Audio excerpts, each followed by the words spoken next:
Στα τέλη του 19ου αιώνα, στη Δυτική Αμερική, γνωστή και ως Άγρια Δύση, η Παλιά Δύση ή Αμερικανικό Σύνορο, μια οικογένεια έμελε να γράψει τη δική της ιστορία. Η οικογένεια Dalton. Ο πατέρας, ο James Lewis Dalton, ήταν φύλακας σαλούν στο Kansas City στο Μιζούρι.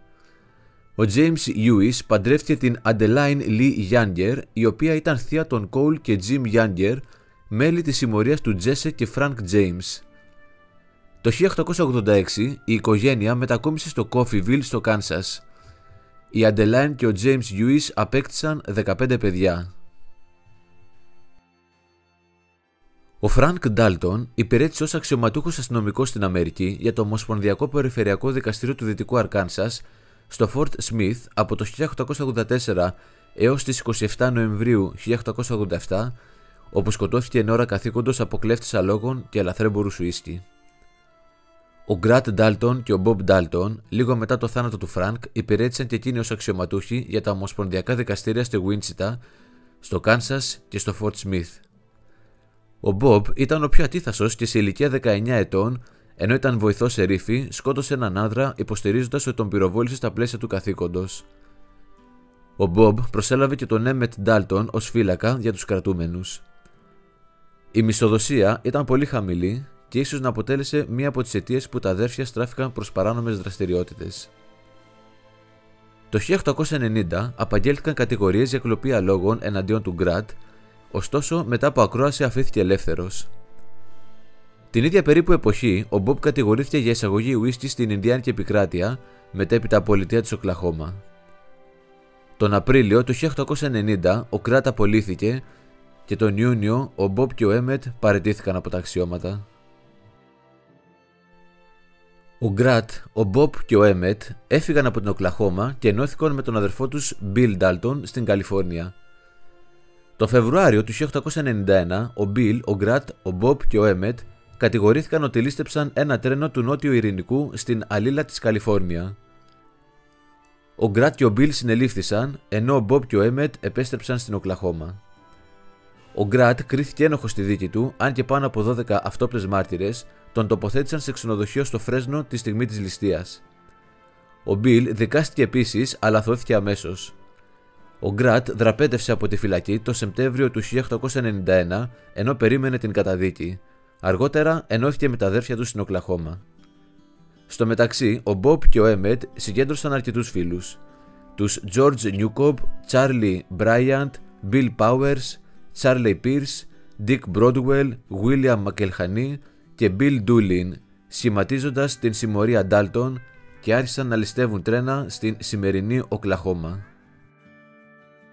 Μετέπειτα, για διάφορους λόγους, η συμμορία μειώθηκε σε 5 μέλη. Έμειναν οι Bob Dalton, Grant Dalton, Emmett Dalton, Bill Powers και Dick Broadwell.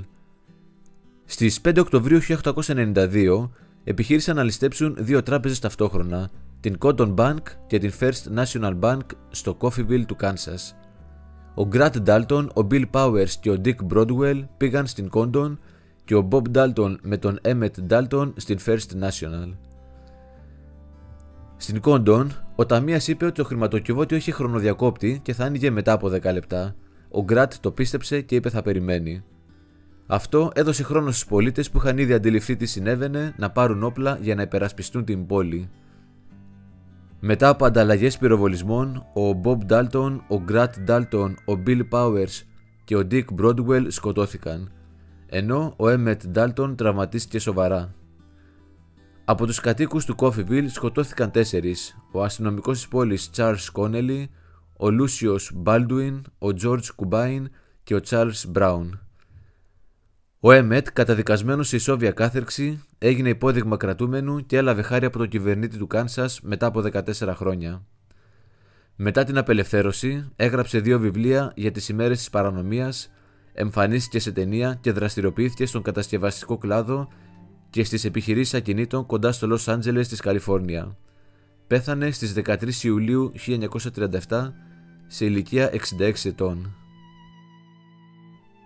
Μετά την επιδρομή στο Coffeyville, ο Bill Dalton, ο οποίος δεν συμμετείχε σε εκείνη την επιδρομή, εντάχθηκε στη συμμορία του Bill Doolin.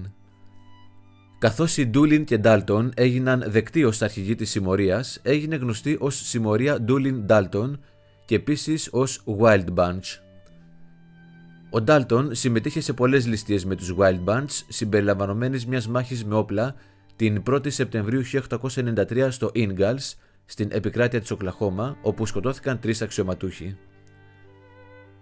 Στη συνέχεια, ο Bill Dalton άφησε τον Doolin για να σχηματίσει την νέα δική του συμμορία Dalton. Στις 23 Μαΐου 1894, ο Bill και η νέα του συμμορία λίστεψαν την First National Bank στο Longview του Τέξας.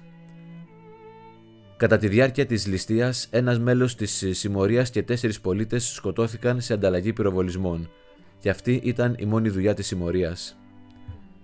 Αφού η συμμορία χωρίστηκε με τα μερίδια τους από τα λάφυρα, ο Bill κρύφτηκε με την οικογένειά του σε ένα σπίτι κοντά στο Elk στην Ινδιάνικη επικράτεια.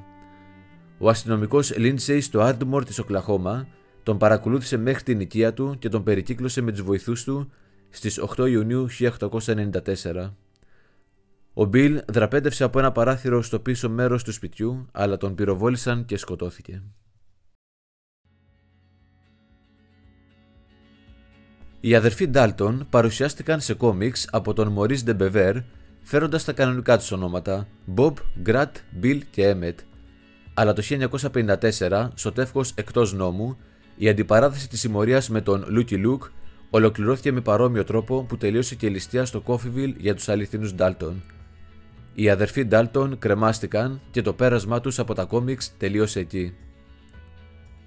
Το 1957 όμως, ο συνεργάτης του, ο René Goscinny, είχε μια νέα ιδέα.